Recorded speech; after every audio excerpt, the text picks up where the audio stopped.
Welcome to Meet the Author, where you can join in on insightful conversations with best-selling and award-winning indie published authors. Your hosts today are Rob and Joan, who themselves are indie published authors, book publicists, and paranormal investigators with Tampa Bay Spirits, based in Tampa Bay, Florida. Thanks for dropping by. And now, on with the show. Hi, I'm Rob. And I'm Joan, and we're so glad that you're in our audience, whether you're watching us live on Wednesday night at 7 o'clock, or if you're watching a podcast later on, or just listening to the podcast. We are really, really happy that you are here in the audience. And I just have to say hello and God bless you to Robert White. Morning, all, he says. He says morning because he's in Australia. And Robert, how are you doing? We know that Robert had his leg amputated below his knee. We told you about that and to keep him in your thoughts and prayers. And we really hope you're doing well. And we have been praying for you, sir. Mm-hmm. Yes, we have. And I'm sure the audience has as well. And Chris Chrisman says, good evening, Rob and Joan. Good evening, Chris. We're so happy that you're here. George Dismuke says, I'm here, seatbelt buckled. Hi, George. CJ Peterson says, hey, y'all. Hey, CJ. Hey, CJ, we're glad you're here. CW Hawes said, howdy, Rob and Joan. Howdy, CW. Yeah, from Texas, so it has to be howdy. Howdy. Marjorie Deering says, hi, I'm watching from my reserve seat. I bet Ready? you.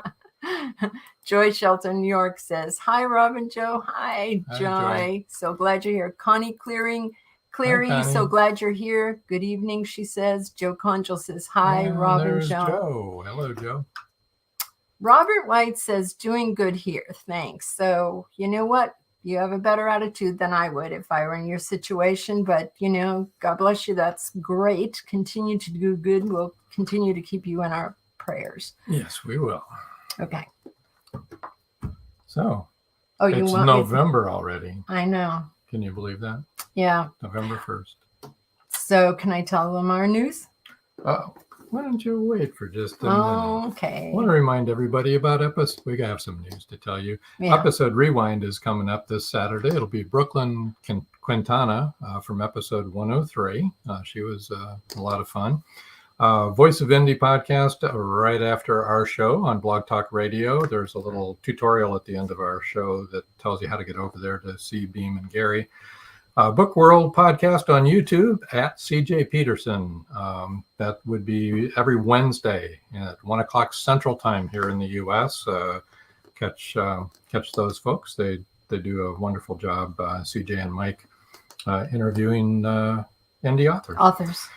Next Wednesday, the 8th, will be the final 2023 Magnolia Bluff reveal. Kelly Marshall and Jinx Schwartz are scheduled to be on, and they have books 19 and 20. 19's coming up here in just a couple of weeks, and that's in the Magnolia Bluff Crime Chronicles series. And now in the news. So, a British magazine has asked to do an article on our podcast. Seconds, and we said yes, as fast as we could say yes. Pretty exciting, right? I'm excited. Me aren't too. you? Me too. Yeah, that's good. I mean, it's a good chance to break into the a little bit more into the UK market. And Chris Chrisman says, awesome. It is awesome. We're really excited. yeah, so CJ Peterson says, sweet, congratulations. They said they wanted wonderful news, Joy said. They said they wanted to do an article on our brilliant podcast. brilliant. This is brilliant. But I think that's the British way of And that's saying okay. cool or good or awesome. Not That was a compliment. Yeah. Okay. We'll take it. Marjorie Daring said, great news. It is. And Connie Clary says, congratulations. Thanks. And it's good for all of you, It's too. good for everybody. Paul Wallace says, hey, everyone. All you guys who were authors and readers, you get exposed to new. You get exposed now to a British magazine and, so that's awesome. We'll talk about all of you as much as we can. And we have some other news. Joe Conjal says, congratulations. And George Dismuse says, congrats on the article. Yeah, it's really fun. Yes, what? Okay, can you bring up the brand? Oh, sure. Okay. So want to announce here a little plug for Return of the Jaguar. Return of the Jaguar is book number 4 in the Jaguar series by brilliant author George Dismukes. This story takes Andrea, Brandon, and Naja, the black jaguar, deep into the Mato Grosso jungle of Brazil on a mission to rescue 2 kidnapped children of Presidente Calderon. Along the way, they encounter Yanomami Indian warriors who are bent on revenge for the murder of one of their own. Now, this is just one of the many dangers our heroes face in this multi-layered saga. Return of the Jaguar will be available on Amazon worldwide by November 15th. Interested readers can pre-order a copy by next week.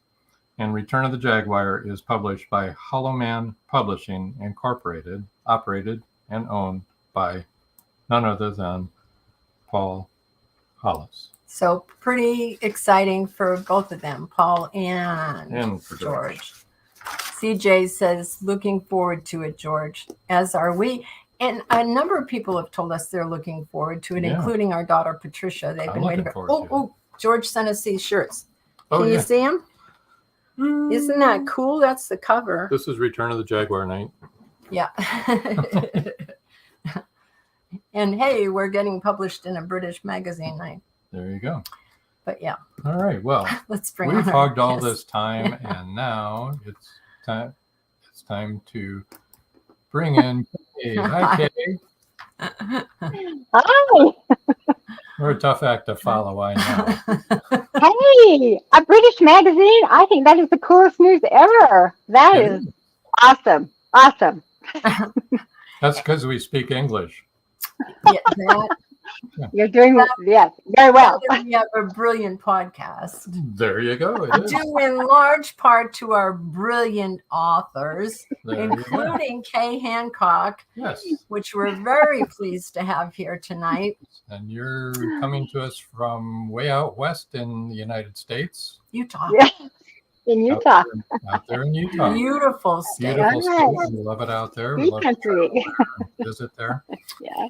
Marjorie Deering said very cool shirts. They are cool shirts. Sure, it's a beautiful book cover. Yeah. They are. I want one. Chris Chrisman says, hi. hello, Kay. And CJ Peterson says, hello. Hi. CJ, we just talked about her show. It's on before ours earlier in the afternoon. And you and she should get together. You should go on her show. It's a good show. It's a good podcast. I'd love to. That'd be great. That'd be great. Well, everyone's so nice here. This is fabulous. I'm happy to be here tonight. Chanel. Hi, how Chanel. are you, Chanel? Everybody knows time. Chanel. We haven't seen you in a long time. How are you doing? Well. Yes.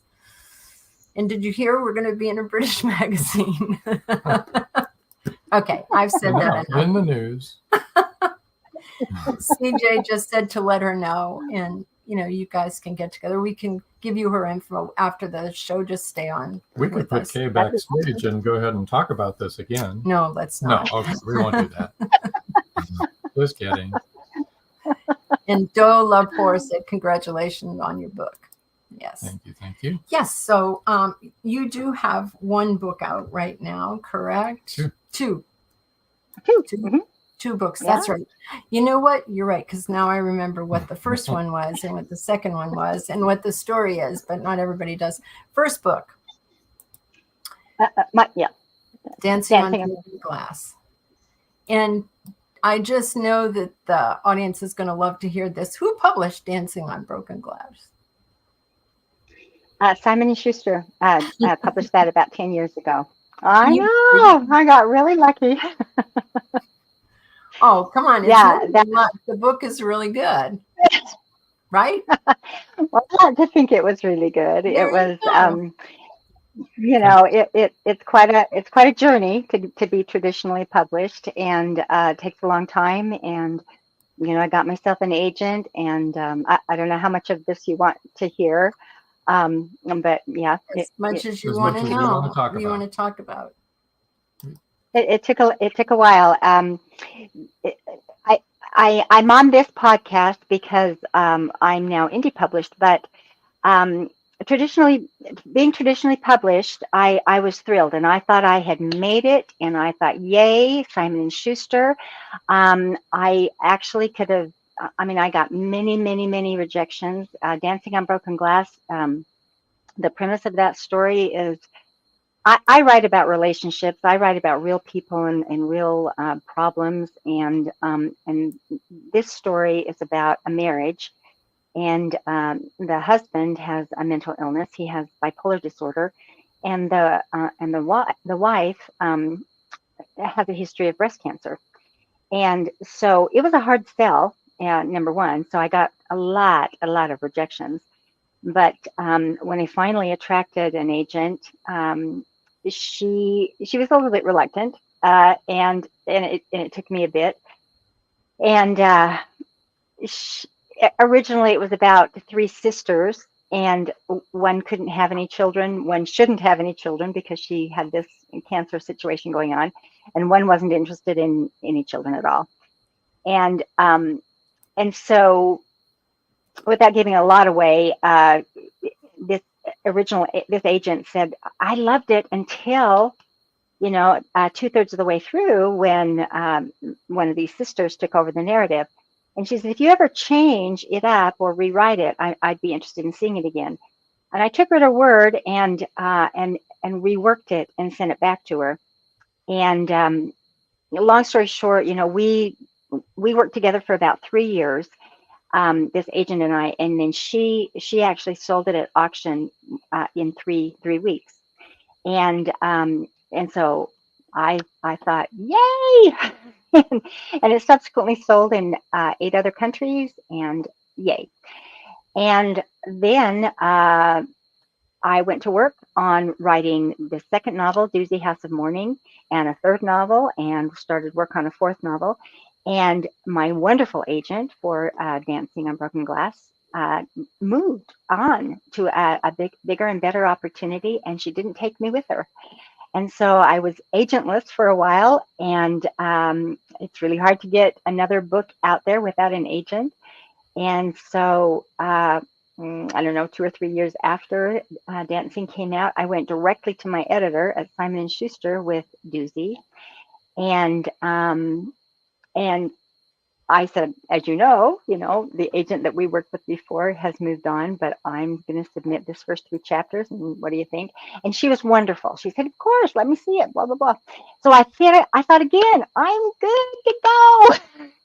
So she and I worked on Doozy for about a year. It was in the developmental stages, and we're probably on the second.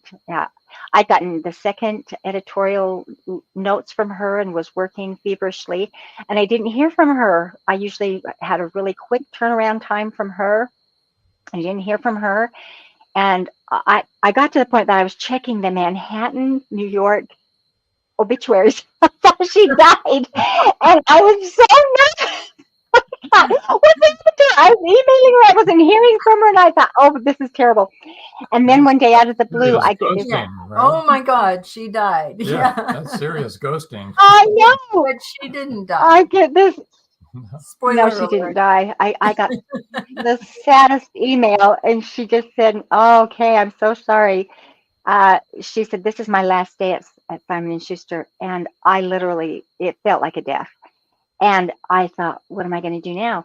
And she just said, I've left you in really good hands with my assistant, and we're just about there anyway, so don't worry. And but we weren't just about there. And I was published under the Gallery imprint with Simon & Schuster, and so this assistant took it as it was and submitted it to Gallery, and it wasn't ready. Gallery, didn't want it at that point, and I thought, what's going to happen now? So I kind of was left dangling, and anyway, so this darling little assistant at Simon & Schuster ended up giving the manuscript as it was to a friend of hers who happened to pass it on to another agent that liked it. And that agent took it as is and emailed me and said, I really like this book, so how about I represent you? And I thought, okay, that'll be good. So she had it for a little while, and then COVID hit. And then I don't know if you know the history of New York when COVID hit, but it shut down. And she said to me, what's happening in New York now is that all of our editors have moved home with their significant others and maybe a child or two in these 800 feet apartments. They're working from home. Yeah. And so she said, work as we know it is just very, very different. And so in about a year and a half's time, my book was circulated, to my understanding, about 8 times. And I don't know if it actually got read that many times or not, but there was almost no movement on it.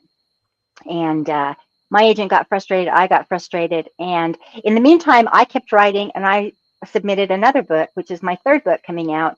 And so all activity on Doozy was suspended. And I said to this agent, well, I didn't know that was going to happen.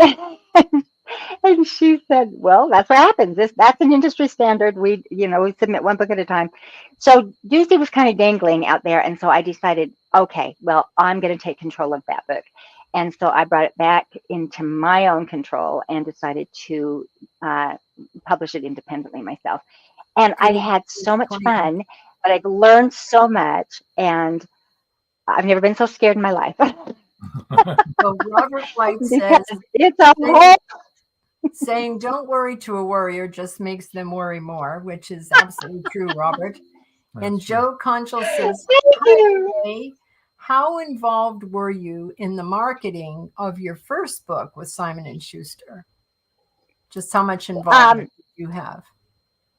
It was interesting because they would set things up for me. They would let me know that I had a publicist, but it was like, okay, you have this blog interview at this time, and you have this appointment, and you're going to. I didn't go on any kind of a book tour, but here in Utah, where I am, I did a book signing, and I did I was at a Barnes and Noble for a reading, and a little as a first time author.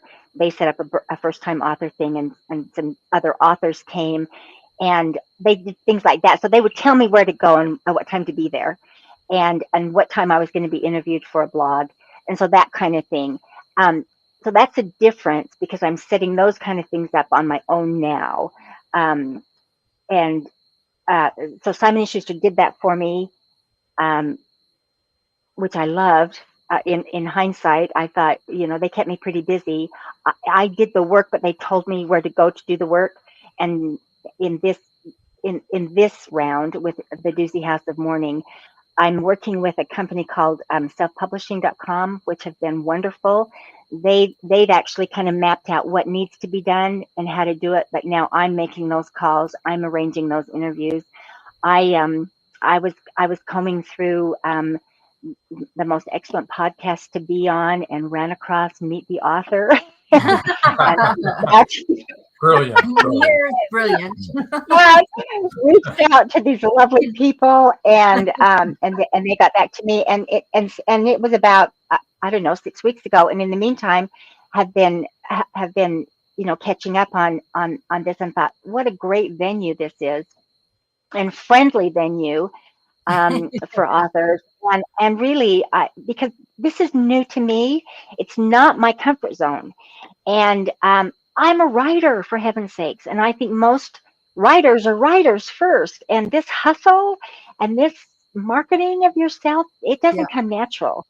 And so, yeah, I'm learning a lot, and so that's kind of my story. And the bottom line is I love to write. I want to do a good job at it, and I'd love people to read my book. But what's happening is people are reading Doozy and discovering dancing, and people. Dancing's 10 years old. It's still selling. Every time I get a lovely review from dancing, I say, well, if you like dancing, you might like Doozy. Yeah. And so they're picking up Doozy. So I have kind of a built-in opportunity because I was published before, because people have said, have you written anything else, or is this so that's been a bit of an advantage for me, which I highly appreciate, and I've used it to my advantage the best I could. So that's been helpful. Chris Chrisman says marketing is Marketing hard, which is you are so right. I'd rather have a baby. I wouldn't. Joe Concha said the best podcast to be on. I had 6 of them, and now it would be a miracle.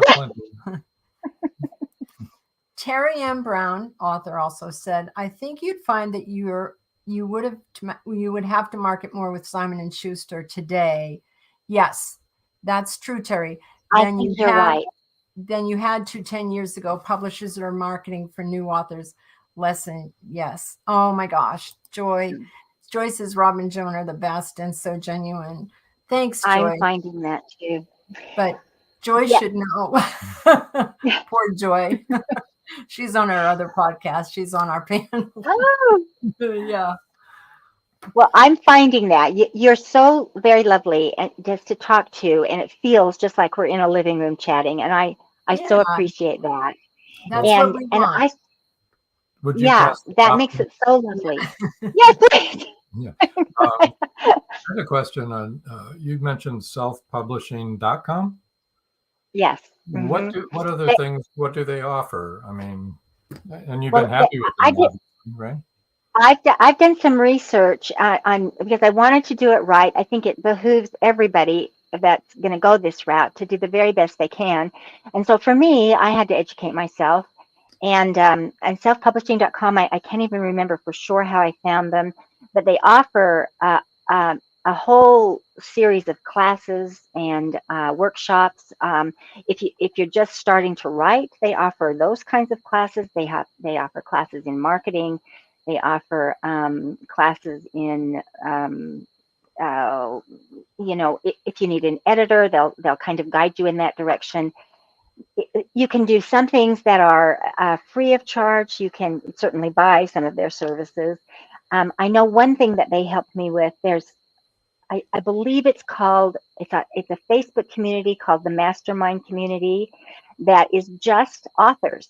And I think one of the first things any author should do is find a support group on Facebook. And I found several that just help. And I know when I was trying to find a headshot, for my book, I threw out 4 or 5 different ones and said, what are your thoughts?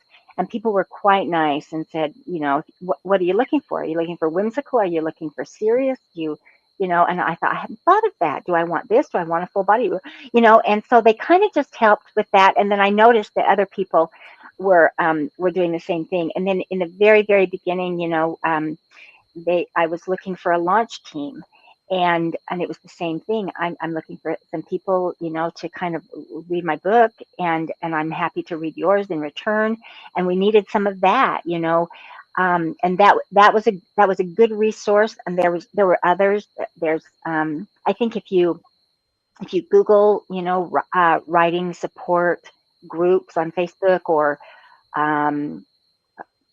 maybe, I don't know, there were some others, but I found one for writers, readers, and editors, and I found one for, oh gosh, there was probably another couple. I could find a few and throw them on my website or something, but but I just found, for me, I felt so alone and thought, I want to do this right, because I don't know, I felt really vulnerable. I felt I didn't want to screw this up.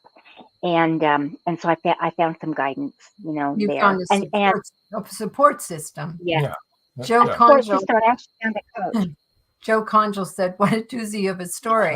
See what he did there? I see that. That's a good one. And Robert White Yeah, says, thank you. Chris, it depends on what is being marketed. Being a jeweler, I can wear my designs, but marketing books would be difficult other than word of mouth. Marketing is difficult. Exactly. You could wear Yeah, you could put your you're book so on your right. head and balance it and walk, Or you could wear it on your shirt. or you could put it Wear on your shirt. I love that. I so love that. Oh, I'm going to have to think about that one. Oh, yeah, it's a good marketing tool. Chris Chrisman said, I'm about to Yeah. release my third book next month. I'm always learning from other authors. Isn't that the truth, Chris? It's so Right. true. And I'll tell you one White thing I says, did. brilliant, Chris. Hope it does well for you. See what I mean about the use of the word brilliant? We need, Yes. I love that. I love that. we need to take our first break here. Commercial break. If you can hold that thought. Hold that thought. That'd We'll be be right great. back. Don't anybody leave. We're going to be right back. Nobody after go this short break. anywhere. You can't leave. See you in Well, a couple of they minutes. can use the bathroom. Okay, if you they can use need the bathroom. I'll come right back. It's 1919, and Eric Laska returns from the war in Europe. Two new enemies await him in the small coal mining town he calls home. One is a threat to his relationship with Rebecca, the love of his life. The other, a bloodthirsty beast, is stalking the mining town residents. The townspeople suspect Eric of one of the killings. An old man and Rebecca's 11-year-old sister have seen the beast, but only Eric believes their story. To protect the town and clear his name, he's forced to prove the werewolf exists.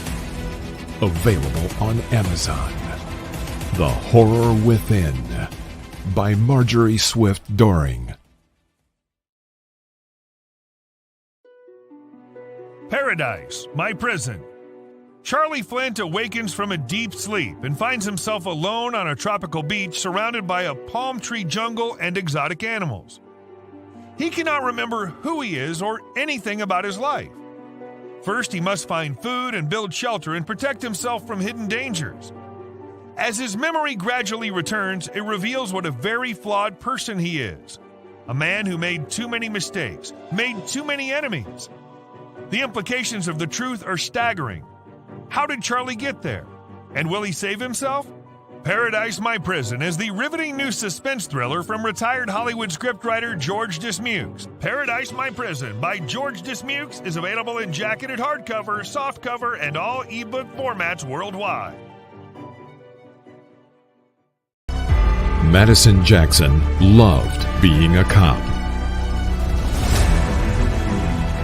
A young girl is raped and murdered near Burnett Reservoir. Madison vows to get justice for the child.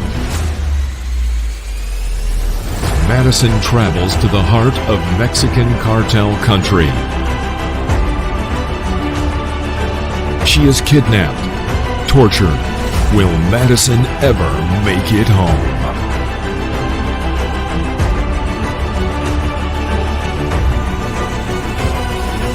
Justice by Kelly Marshall. Only at Amazon.com. And we're back. Howdy. Terry M. Brown says, I tell people you have to be willing to dance naked with your book. and that's about the long and the short of it, to tell you the truth. Let's see, Joe Conjal said, now that you've been both traditionally and indie published, would you go back to traditional if it was offered to you? I might if it came straight from the publisher, but I'll tell you, I don't know. I honestly, I'm having a good time, and if I can succeed at this myself, I probably wouldn't. The one thing that I don't know how to do is I don't know how to market my book to a foreign population. Oh, Simon Schuster did that for me, and it was published in, like I said, 8 other countries. And well, Simon Schuster didn't do that. My agent did that, and she retained foreign rights for me, and so I was able to. The agency did that for me. I don't know how to do that myself, so I've reached out to Brazil and Germany, which it was very successful there. And I just reached out to the publishers themselves with what I've done, and so it's sitting there somewhere dangling out there, but I don't have a contact there other than just the publishing house. And so I think that would be valuable if somebody did, but it wouldn't be who I've worked with before, probably, because I just give people one chance to give up on me, and then they, that's all. So they yeah. have to be. Yeah. It would have to be, but I would definitely consider. I would love my book to be read and appreciated by vast quantities of people. So if publishing could do that for me, that'd be great. You seem like the kind of person that kind of give people more than just one chance. I think you kind of roll along with them, don't you? For a while. I think she gave them a lot of chances, Yeah. but then when they went through all that and she said she was done, you mean when you're done, you're done. When you're done, you're done. Yeah. Right? Well, yeah. When I'm done, I'm done. But I like I said before, I think I just became a casualty of traditional publishing, and it takes a long time. And what happens is you become a small thing in a great big conglomerate. Now, if I was a celebrity, or if I was a huge Yes. name, Yes. maybe someday I would be a huge name. But if they were going to be patient with me, I think what happens is I wanted, and I would hope for everyone, that I wanted to find the agent that would stick with me for my career, and that was the dream. And when that didn't happen, it's just I'm old now. I'm old and mean now, and so I don't have a lot of time, to start over and get to that point. I'll be at 120 by the time, and so if I get another chance and traditional publishing comes knocking on my door and they've got a deal that I couldn't refuse, then sure, I would do that. But we'll see. Well, Chris Chrisman says, I'm on Kindle Unlimited and just discovered today that I can go wide with my print books through Ingram Spark. I lost a year of possible sales because I thought Kindle Unlimited was exclusive. Sheesh. Yeah. No. Well, I'm on. Yeah. No, we did that too. We have Ingram Sparks as our distributor, and so we just have to market that to everybody. We just barely got on, made it possible for Barnes and Noble because we have Ingram Sparks, and you have to do Kindle Unlimited in 90-day increments, is my understanding. But you have to be really careful to pay attention to that 90-day cutoff mark, and then cancel it on that 90-day mark, or they'll automatically re-up it for another 90 days, and then you're stuck for 90 days. So you have to pay attention. Okay, so you've had quite a journey on your publishing. Let's talk about your books now a little bit. You wanted to read a passage. Which book did you want to read from? I want to read from Doozy. That's the one I just published, and it just came out in September. So it's been out about just a little over a month. Well, let's see. It's November now, so it's been out about 6 weeks. And Doozy, the Doozy House of Mourning, is about a young girl. Well, she's 22, and she just has a very, very conflicted relationship with her mother, who was injured the night she was born, very severely. And so this is January's story. January is the narrator, and so I'm just going to read.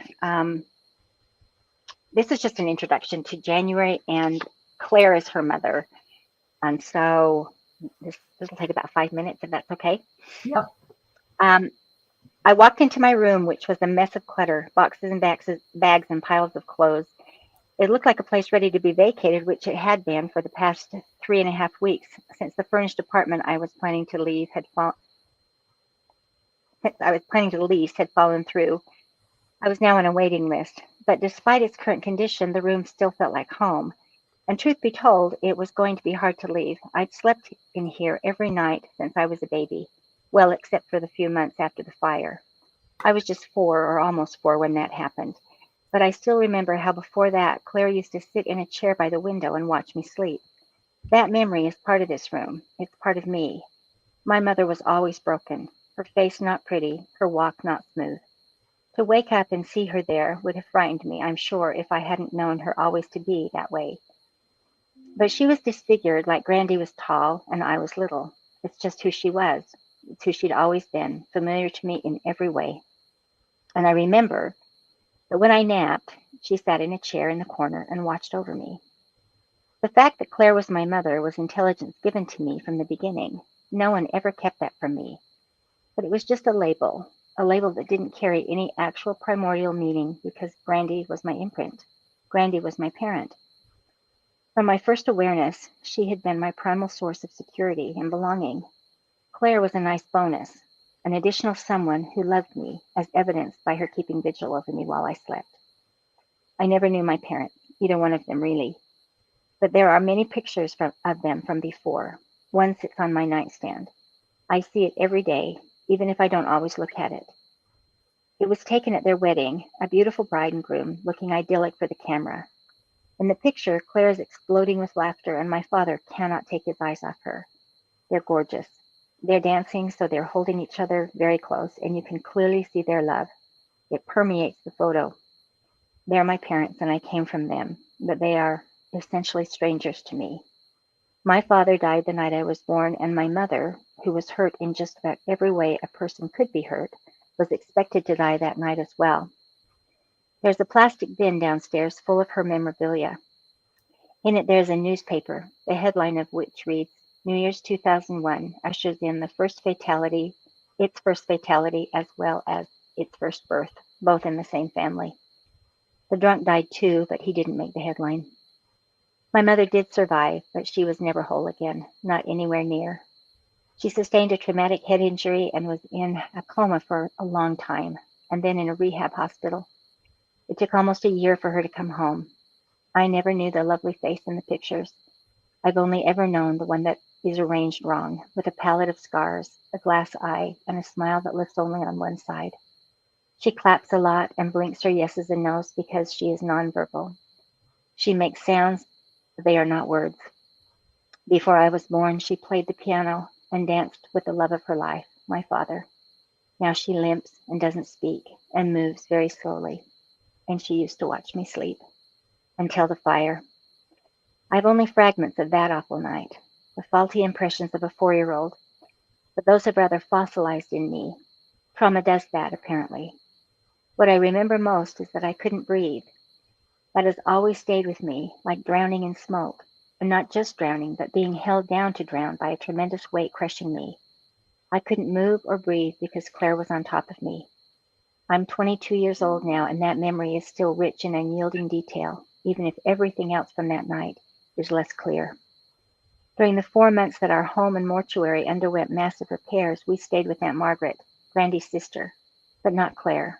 Claire had to go live at Potomac Manor, which, in more of my faulty kid reasoning, was because she started the fire. But my mother had nothing to do with the fire. Of course she didn't. That was just the way I connected the dots as a traumatized little girl. It was defective wiring in a restored building, factual details that meant nothing to a 4-year-old. I'd been trapped under my mother while flames danced everywhere around me. There was no room for logic, not when I honestly believed at the time that Claire had tried to hurt me, not save me, which is exactly what she'd done. My grandparents tried desperately to help me. They took me to counseling and to play therapy, to clergy. They soothed me through my relentless nightmares, but nothing worked. I was deathly afraid of Claire. And in that irrational state, I could not comprehend how everyone else could continue to love her.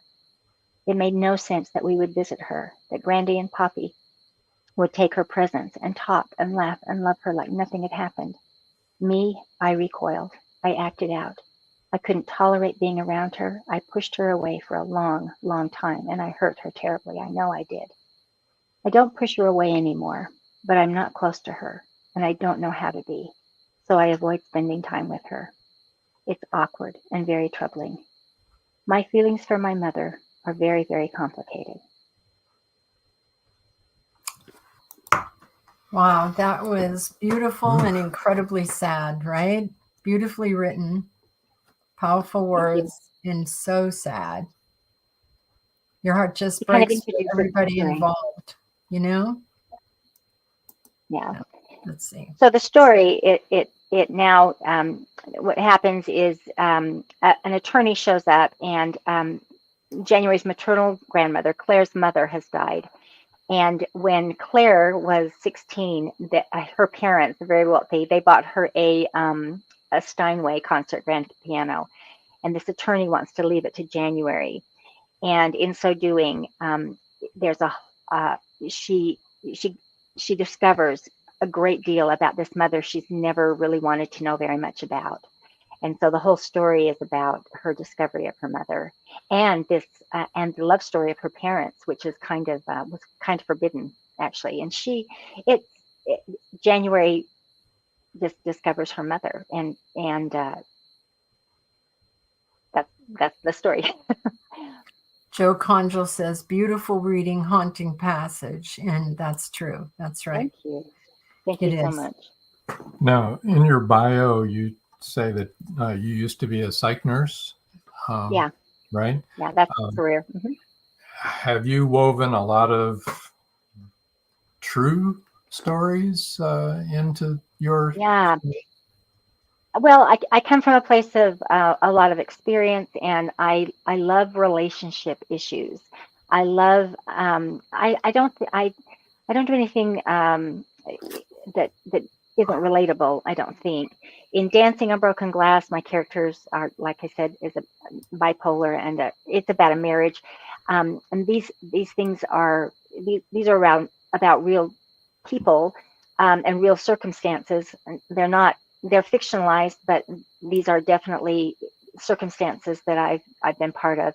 And the same with the Doozy House of Mourning. This is a very relatable story about a disabled mother and a young girl trying to relate to her mother all of her life, having a traumatic experience with her on top of that, and just distancing herself, and then discovering this awesome person that was her mother, and what she went through, and the parents that she lived with, and discovering that she was something quite special. And January just wasn't ready to know her.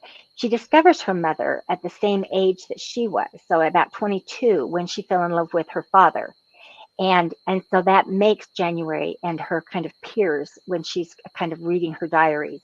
And that has a very intense effect on January as she's getting to know her mother as her own peer. And what she gave up, to be with her father. And then in the end, she kind of discovers her father as well. The piano is also on the cover. There's a piano off in the middle of this snowy field. And the piano is kind of it's a solidifying factor between both the mother and the daughter. And they have that in common. And in the end, it kind of unifies them. So when you write about bipolar or about traumatic brain injury, you write about it from knowledge, your own knowledge of being a psych nurse. Yeah, so that's great. Right. You bring that to that authenticity. Well, authenticity. Authenticity. Thank you. Authenticity. There you go. To your characters. Right. So that's the goal. Hancock says, I am so proud of you. That's my hubby. He's so sweet. We say that. He snuck in here during the commercial and said I was saying you know too much. So I apologize for that. And I bit his head off because he said, no, I don't. So He's got my back. There you Mark, go. she's doing fine. She's doing great. He's a sweet She is. Just teasing you. Chris Chrisman says your writing makes it real. Yes. Oh, that's the best compliment I could possibly have. Thank you so much. I don't know what anyone else's goal is as a writer, but that's mine.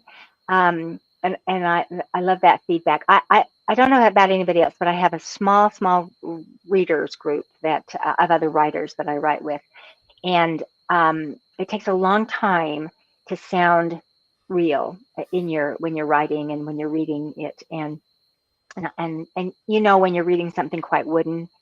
And in the beginning, when you're starting something new, it sounds wooden, and when it starts to feel real and flow easily, then you know you're onto something. And so thank you, Chris. I so appreciate that.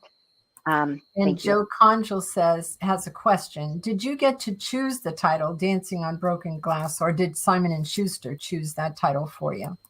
I did get to choose it, and the first title that I had was The Short Hectic Life of Lucy Chandler. My character is Lucy Chandler, and at the just before I submitted it to Simon and Schuster, I changed the title to Dancing on Broken Glass, and my editor said, "Oh, this never happens, but I really like this title. I think we'll keep it." And I thought, "Woo! Yay!" Now, do you know Lulu? She's the best friend of her. I don't know. She is great friends. Okay, I need to know who that really is. Let's see. They have to text me and tell me who they are. I like that. Well, we need to take our last break. Our last commercial break. Running a little late on everything, but when we come back, we'll have our book giveaway. Yep, we'll have our book giveaway, and we'll tell everybody how to reach you. Okay. Okay. That's great. And we'll tell you who Lulu is. She just told us. So we'll be right back. We'll be right back. The suspense will kill you, but wait. The clock is ticking. Can Gracie uncover the truth? Philip Pliant is the wealthy opportunist plastics dealer and CEO of Pliant Industries. He's also a master thief, creating a pervasive threat to the manufacturing infrastructure in the Caribbean islands markets.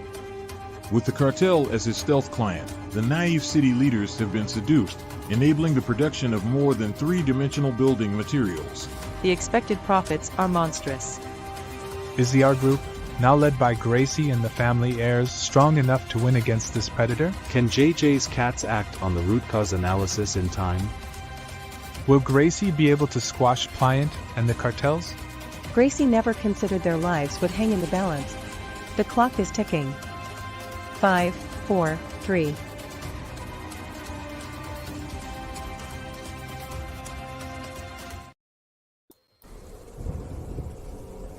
Many secrets are hidden within the darkness of the jungle. Behold, this one about a man, a woman, a black jaguar, and an ancient Maya legend. Two Faces of the Jaguar is a novel by George Dismukes that will take you deep into the jungle and capture your imagination until the last word. Two Faces of the Jaguar is book one of a trilogy. Two Faces of the Jaguar, where only the adventurous dare to read. Two Faces of the Jaguar, The Lost City, and The Jaguar's Quest are available on Amazon.com, Barnes & Noble, and many other bookseller websites. Two Faces of the Jaguar, the book people are talking about. Get your copy today.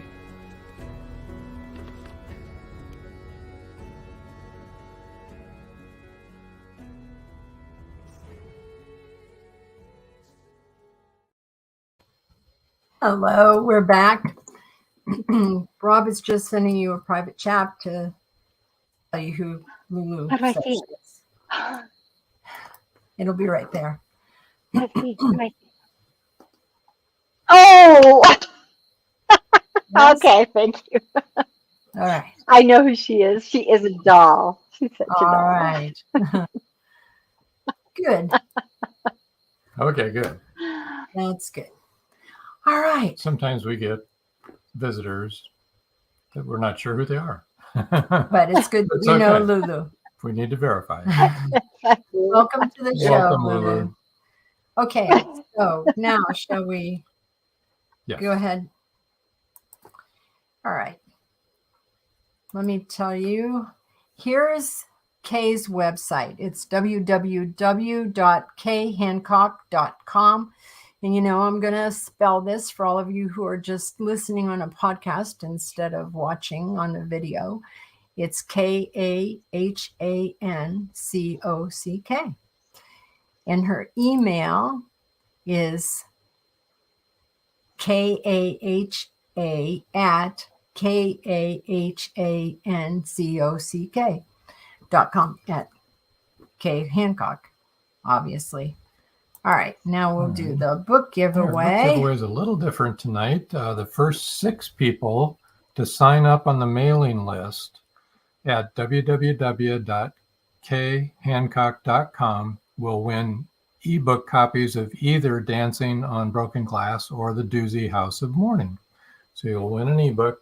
All you have to do is go to her website and get on the mailing list there. It'll come up right when they pop into the website. Is that right? Right. It's on the very top. Just and my techie guy is keeping track of it, so there you go. He'll let me know. You're able to find all the ways that you can reach her, and all of your social media, your LinkedIn, and all that are on your website. Yeah. Right now, exactly. if you weren't able to watch this live, folks, if you're listening, just listen. Even if you're just listening to the podcast a month from now, go ahead and put a request in and see. Oh, absolutely. I'll make it worth your while. Yeah, we're gonna. I have the greatest tech guy, and he put a button on my website that you can read the first 3 chapters of Doozy just by pushing the button. So if anybody wants to do that, that's available too. So awesome. Yeah. That's awesome. All right. We're just doing some cleanup work. Just a minute. As we said, sometimes we get some comments that, that we really don't need anyone to see. There, we're done. Yes. Sorry about that. This is a worldwide that's podcast, awesome. and we get some worldwide stuff that's worldwide different. Yeah. So you've got stuff in the works. You've got some books coming up, right? I do. Yes. Ivy and Steels will be coming out probably late spring, early summer of next year, and I'm going to do the same thing. I've learned so much from this process of indie publishing, and I'm really having fun actually. And it's very empowering. Even though it's way outside of my comfort zone, it's been very, very empowering. And I like the comfort of being traditionally published and letting everyone else tell me what to do, and everyone else make all those decisions. But I have loved being in charge, and I've loved making those decisions myself. And so anyway, Ivy and Steels is going to come out probably May, June-ish. And that is also, it's got a little bit of a mental health piece to it. My main character, there's 2 main characters. She's Ivy Talbot. She was dumped at the altar. She's from Savannah, Georgia, dumped at the altar and has just a terrible time. So her dad lives in Monterey, California, and he brings her home. Mom lives in Savannah, dad lives in Monterey, and he brings her home.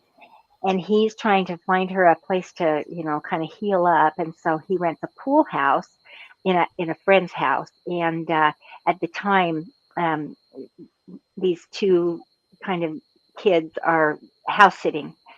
And Bo is one of he's a jeweler, and he has OCD, serious OCD. And so he's just not handling this stranger living in the pool house. So anyway, it's a strange kind of adaptation for him to have this Ivy that's kind of heartbroken, and he just is having a hard time having her in his space, but he's trying to be kind to her, and but he's very, very intrigued by her, and she is, very intrigued by him. So it's their story, and Awesome. That sounds really good.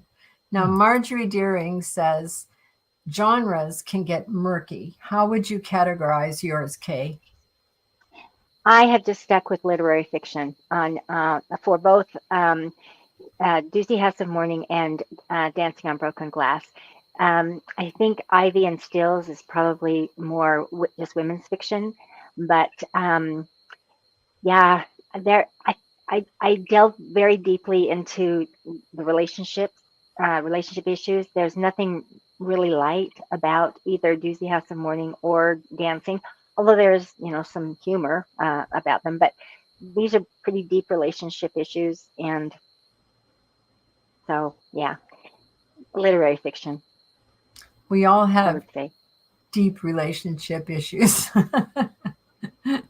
And yeah, I actually think we all have mental health disorders of one kind. Well, I think you're absolutely right. I've been pretty, for a first novel with Dancing on Broken Glass, I've been amazed that after 10 years, that book is still selling and still garnering pretty amazing reviews. I look at it, and the only thing I can say, the only reason for it is that it's a highly relatable book.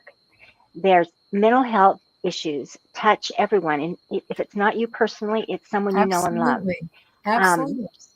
And so, yeah, and so a book like that, when you think, it's so funny when my agent said, okay, I'm going to submit this to 15 people, editors, and I said, okay.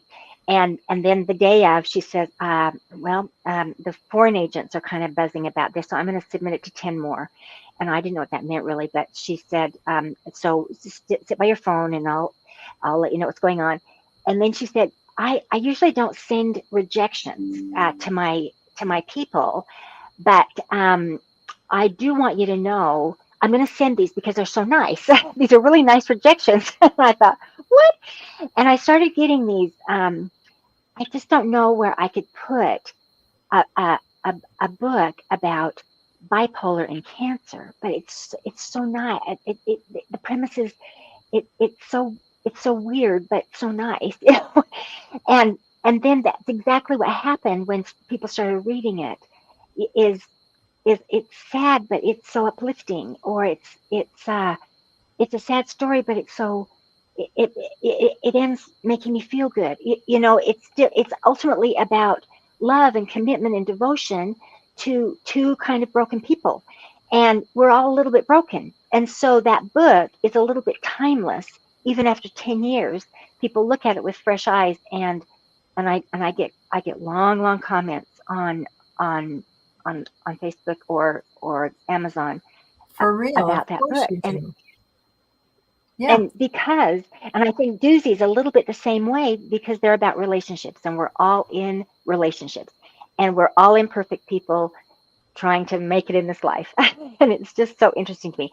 And that's the kind of book I like to read. It's really the kind of book I like to write. So there you go. Mark Hancock, your husband, wants everyone to know personalized signed copies are available at khancock.com. Chris Chrisman says we all have issues of some type. That's so true. So true. And Marjorie Deering says, I absolutely love that title, Dancing on Broken Glass, amazing. And Mark Hancock says, and a screenplay is in the works for Dancing on Broken Glass. Or Dobig. That's true. One of the two. Yeah, BG. Yeah, I think that's true. It's really important to take the stigma out of mental health issues because, as Kristen said, we all have issues of some type. I have ADD, and I have OCD, and I probably have some other Ds that I I was first diagnosed with PTSD, post-traumatic stress disorder, which I can still remember. Oh, Chris Chrisman just said he has PTSD. When I was first diagnosed, was more than 30 years ago. And I remember looking at my doctor and saying, I can't have PTSD. I was never in combat. He said, you don't have to be in combat with post-traumatic stress disorder. That's what the common belief was. It was. It was for me. Everyone I knew who had PTSD was a veteran. And I was like shocked that I had it. But, we've all had trauma. Everybody's had trauma, Exactly. And people experience trauma differently. Some people might be able to handle this kind of trauma much differently than somebody else. And so and you're absolutely right. Everyone's carrying a burden. I love what Robin Williams said. And other people have said it. God bless him. Yeah. Everyone you meet is carrying some kind of burden. So be kind. Be kind. Assume that everyone is carrying some kind of something. And it's true. Just be kind.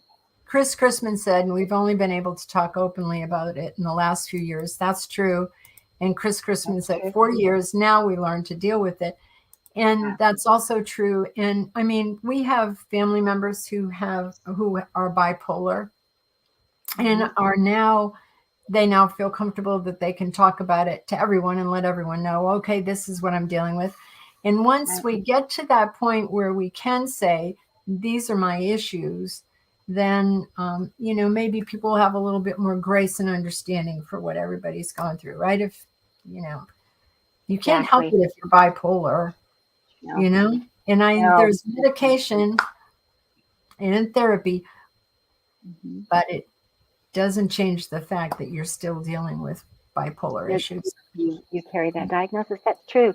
But there are so many functional work-a-day people that struggle with those kinds of things. Absolutely. That are those invisible people. I mean, what we see, what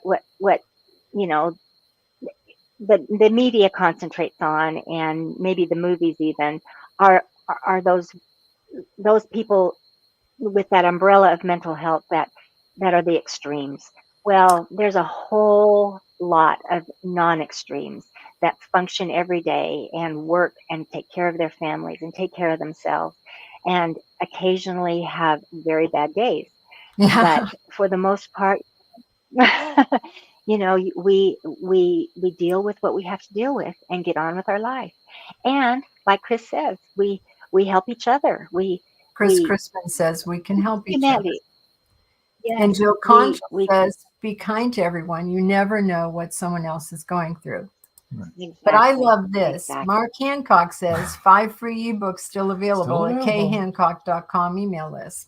Pop in there and there you go.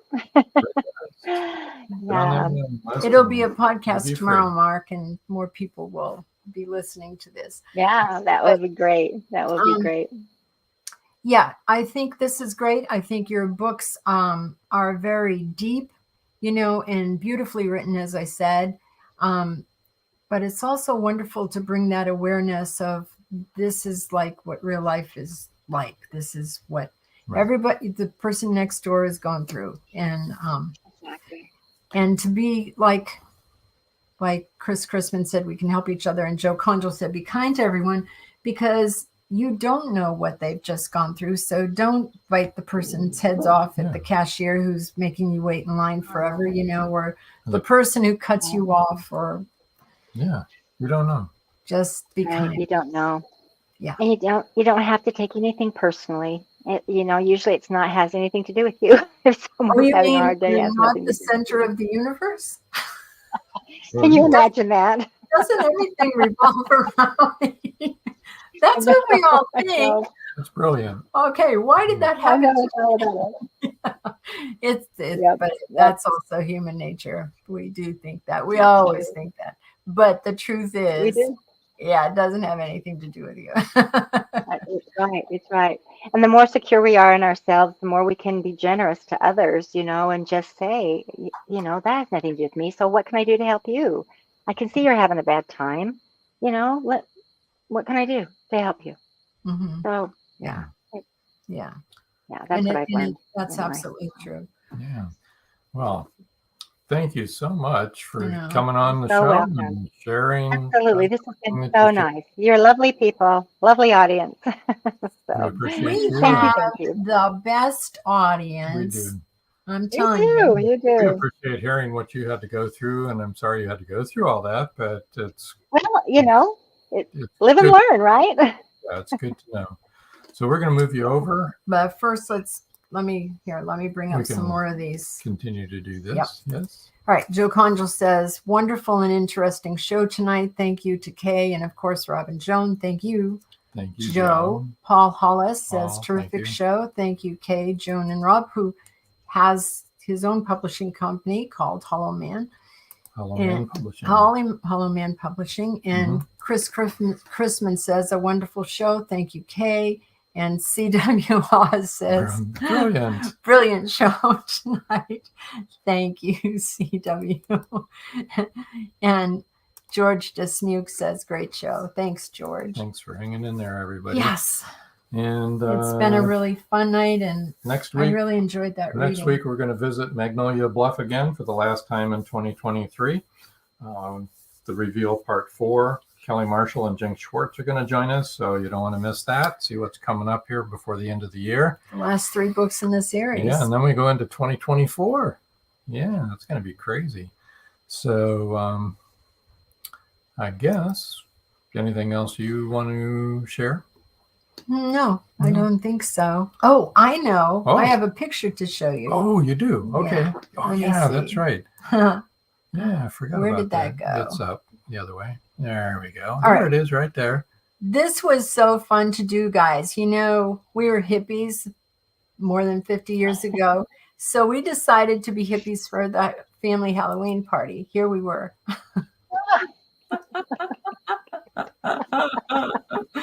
So we're going to dress that way all the time It's now. sad, but I used to be a redhead with long hair, and I used to wear clothes a lot like that. Maybe not quite that brightly colored, but definitely that. My hair was almost that long too. Oh, his hair was that long. George says, don't forget the 20th of December. Right. We won't forget that, George. Yep. And Chris Chrisman said, I saw the original photo. LOL. Yeah. And Joe Conchal says, I hear you're going to be in a British magazine. We could be. And that's the picture we're going to. Yes. show. That'll be the picture. We'll say, this is who we are, and this is what us. our podcast is like. We wear this all the time. Marjorie Deering says, love it. Paul Hollis says, great image. Yeah, we were going to send it in as Doc and Zeta, but, then I thought, nah, he's too much taller than I am. And Joe Conchal said, great costume. Yeah, it was pretty funny. It was a fun night. Okay. Yeah, that's all, folks. Hippies forever. We are hippies forever. Okay. Just ask our kids. Now, where were we? Oh, we were leaving. Okay. Well, thank you, everybody, for joining us. And until next time. That's all, folks. Bye. Bye. Live every Wednesday, your Voice of Indie hosts Beam Weeks and Stephen Gees welcome authors, musicians, publishing industry pros, artists, and assorted creative guests for an exciting interactive hour. Call in during the show or post questions and comments on Twitter for responses in real time. Meet your favorite indie creators, learn inside tips, network, and promote your work. The link for each week's show is pinned on Twitter atop @VoiceOfIndie. And you can receive the link every Wednesday morning in your inbox by subscribing to our newsletter at freshinkgroup.com. Check out Voice of Indie every Wednesday on Blog Talk Radio and catch hundreds of episodes archived everywhere from our websites to our YouTube channel and Spotify. Thank you for joining us here on Meet the Author. Make sure you stay up to date with our show by clicking like, follow, and share. And you can find us on Spotify, iTunes, and more. See you next time on WLFE-DB.com.